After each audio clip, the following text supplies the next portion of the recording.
What's good everyone, it's Smudger here, and today I've got a pretty sweaty gameplay for you guys. Now the reason this gameplay is so sweaty is because of skill-based matchmaking. I'm just going to cover that quickly in case you don't know what it is. It's essentially a mechanic within the game, it's been within all Call of Duty games for quite some years now, that will try and match you based on players nearest your skill, sort of taking all your stats and match you against players where you're most suited to, in an effort to make the game more even, make the teams more balanced. So if you do really well over a couple of games, the chances are the next lobby you'll jump into will be a very hard lobby full of players with very high KDs, very good stats. The premise of it is to try and keep new and inexperienced players interested. It's been in COD for quite some years, as I said. It's favoured at the moment over connection-based matchmaking, where you'll be matched with people based on the strength of your connection to try and minimise lag and things like that.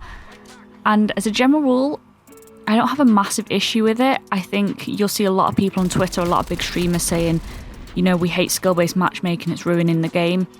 And in fairness, in Modern Warfare, and especially this beta and alpha so far, it is ruining the game. It's so overpowered, it's so...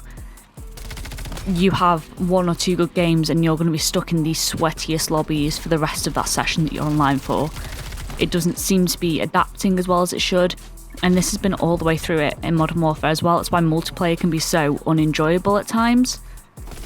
But then if you took a game way back like Black Ops 2, I know the devs have said that skill-based matchmaking wasn't there as well, and either, I don't know, I wasn't playing as well as I do now, or maybe I was playing as well but I was keeping up with people, or the skill-based matchmaking just didn't seem to be almost turned up so high. You know, I wasn't in lobbies from what I remember with people playing for their lives, people playing for those insane clips that are gonna break the internet.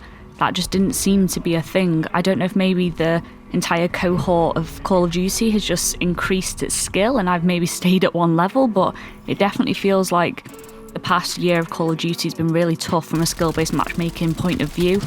And I genuinely don't think it's a bad idea. They've obviously kept it in for a reason. It must keep new players in. That's who they want to keep in, the core community. It isn't people who play video games for 10 hours a day on Twitch. It's just not. So something's working from them from a business point of view, but I think it definitely needs tweaking going forward into the next year, just because it is so horrendous to play against sometimes. I'm going to stop rambling about it now because I could go on for it all day, and just say, if you do enjoy the video, hit that like button. Remember to subscribe if you want to find more content. Again, we're going to keep up this content flow for as long as we can, as much as the game allows, and we are almost at 500 subs, which is wild, and we're going to aim to hit that by the end of October, which is 20 days away. It's the 11th as of recording this, so 20 days away. And let's dive into this gameplay.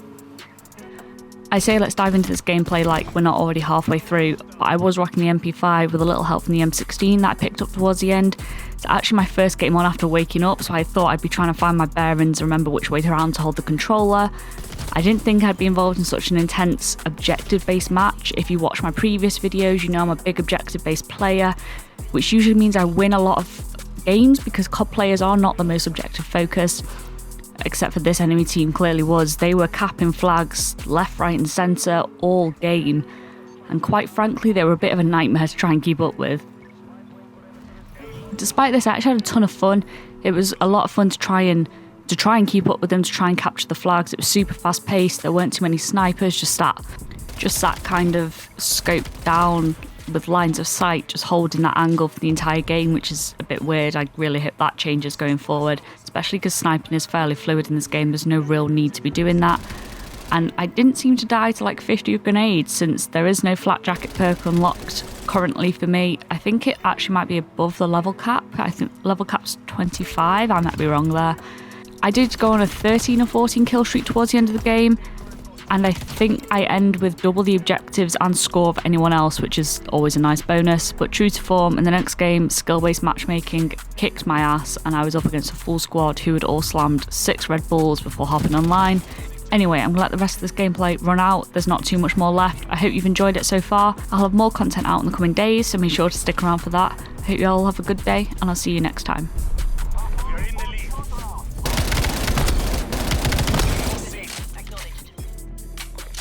Charlie.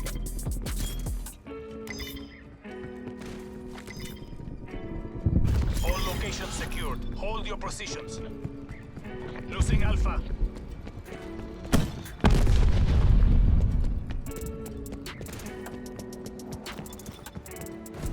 Let the cowards run. The day is ours.